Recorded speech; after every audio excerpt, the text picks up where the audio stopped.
قرآن منگ ازدہ کدائی فیدی سری اول نمبر فیدہ غدارا چې د قرآن پوج باندې په عمر کې په جون کې په مال کې الله برکت پیدا کوي د قرآن پوج باندې او دار سلفنا ډیر آثار پرې کې چې کوم دی هغه نقل لی لکه امام مقدسی رحمه الله او فرمایل چې ما خپل استاد وصیت کړو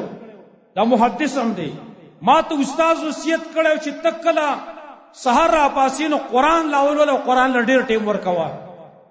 نو ما به چې په کوم ورځ باندې قرآن ډیر ولوست په ورځو می حدیث ډیر لیکل وای او چې په کوم ورځ باندې قرآن کم ولوست می حدیث کم لیکل وای قرآن پوج الله په عمر کې برکت پیدا کوي دیمه فائدہ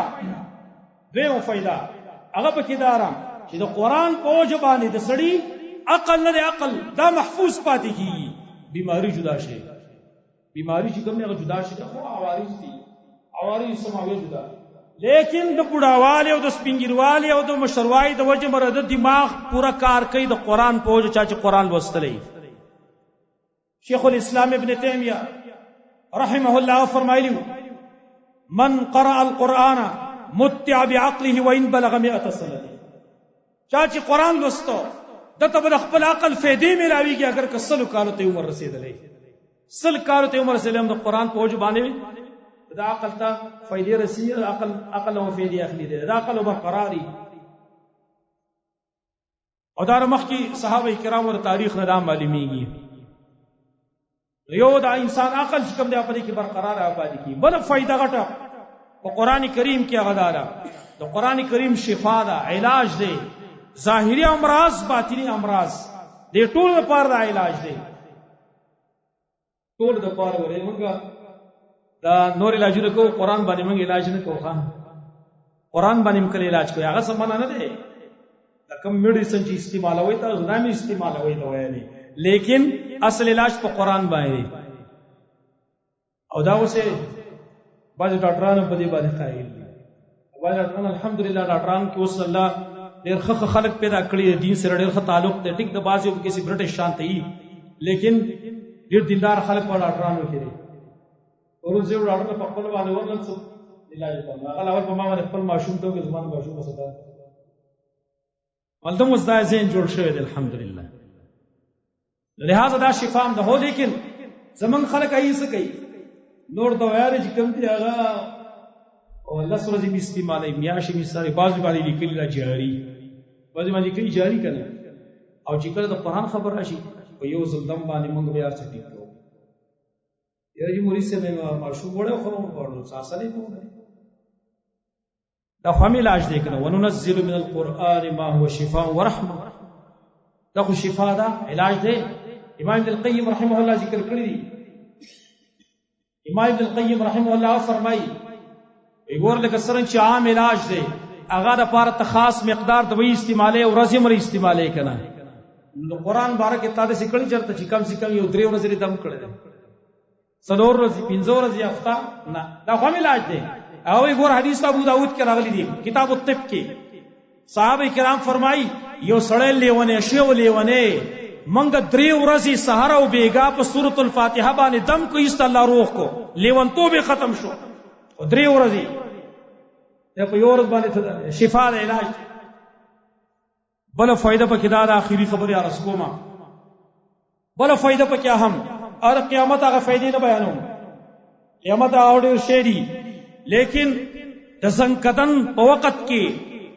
کم خلق چې هغه د قرآن سره تعلق دي د حدیث سره تعلق دي دای خاتمه به الله په ایمان او په اسلام باندې راولي دا اهم فائدہ ځنکدن حالت نه دا زی اکثر بیاناتو کې ما د ځنکدن حالات د سیل کده نشه چې د مریض دزي نشه چې د مریض دزي کنه مریض ته چې پریشن شوی کنه به د نشه زی دا لګین کنه د ساده خېل به اختیار لري چې ویلو تاسو په هسپتالونو کې لیدلی څوک تلاوت کوي څوک ذکر اذکار کوي څوک پکې کنځلي کوي د شته پکې موږ پکې کنځلي د خلکو اورېدلې دي ناروا شي د سي ناروا کنځلي کوي چې موږ نشو کولای اصلي پکې چې کوم دی د قرآن تلاوت کوي ابل ورځي زموږ د والد سے پریشر پرې تیمرګه کوي پاوات کې یو مریض راوي سو ناغه نشد نشه دې چې څنګه څملا ور ټک دواره په اذان شو اللہ اکبر اللہ اکبر. اما ازن اذان کو بے اقامت کو بے بیان شروع کو خدا یو خبر مانوٹ لا چې ګوره په معمولی خبرو کې مې احتیاط کوئ. ګوره دی جبه نبی ابي اختیار راوځي هغه خبرې کولی پکې نو بس بیان یې پکې شروع کو نو کم کسان چې راګيري خړی ګری ورته ناسي خپنه شي ناغته بیان شروع کو ول زدي تهرانه مې دی بیان کې وای چې تا ګیره خرولی او تر پیغمبر خواله ورشي نو تا ته باغ سوي تا ته وای چې وزر سپیزوا مال دا شی ګوره غلط وی دا وجه دا چې څنګه څه کنځلې په دې خلل راوختي دي نورې خبرې خې وکړي. نو عرض بداو چې په کم ټیم کې ستانه ساخي یو زمانه ساخي جی نو که زمونږ د قران سره تعلق ډیر زیاتونه دي چې د قران الفاظ دغه صرف دوه عقیده بیانوم بیا خپل خبره ختمه او دا اکثر بیانات کې ما بیان کړي ملګر به ورېدلی شیخ الاسلام ابن تیمیہ رحمه الله تعالی مبارک راضي چونکه د قران سره ډیر زیات محبت ورته. امام زاهوی تاریخ اسلام کې وایي شیخ الاسلام هغه فرمایل دا هغه استاد هم د امام زاهوی وره شیخ الاسلام نو ما ورېدلی چې زه د یو آیات تفسیر د پاره سل تفسیرونه ګورم د یو آیات تفسیر د پاره سل تفسیر ګورم او بیا په کې تدبر کو په اخره کې دعام کوم دعا کوم یا معلم آدم و ابراهیم علمنی اے غزات چې آدم علیہ السلام او ابراهیم علیہ السلام ته علم نصیب کړي ما ته علم راکا. هغه شیخ الاسلام وای زه په بلی څه پسې دومره خپنیم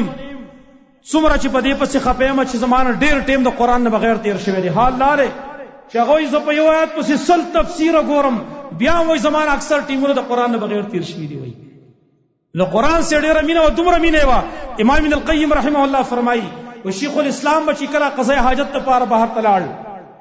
چونکه قضاء حاجت په دوران کې تلاوت خو ممنوع دی ذکر اذکار ممنوع دي. شیخ الاسلام ما ته ویل خپل شاګرد رشید امام ابن القیم ته چې برسي او چتر ډېرې ته وخیدا په زور باندې قران لولا چې زه په دغه ټیم کې اورم چې کم سے کم څه پیدا خوراته ملایي د قران ته چې اورم نو شیخ الاسلام چې کله ته ساختلا زن کدنی شروع دغه اخیری الفاظ د خلینو داراوتیو ان المتقین فی جنات و نهر فی مقعد صدق عند ملیک مقتدر. متقیان و بجنتونی کی به پنهرونی کی به دغه ذات سره ور سره چې کوم ما بادشاہ ذات ته پوره قدرت والا دی اقصر ور سره وي ستساو خطلا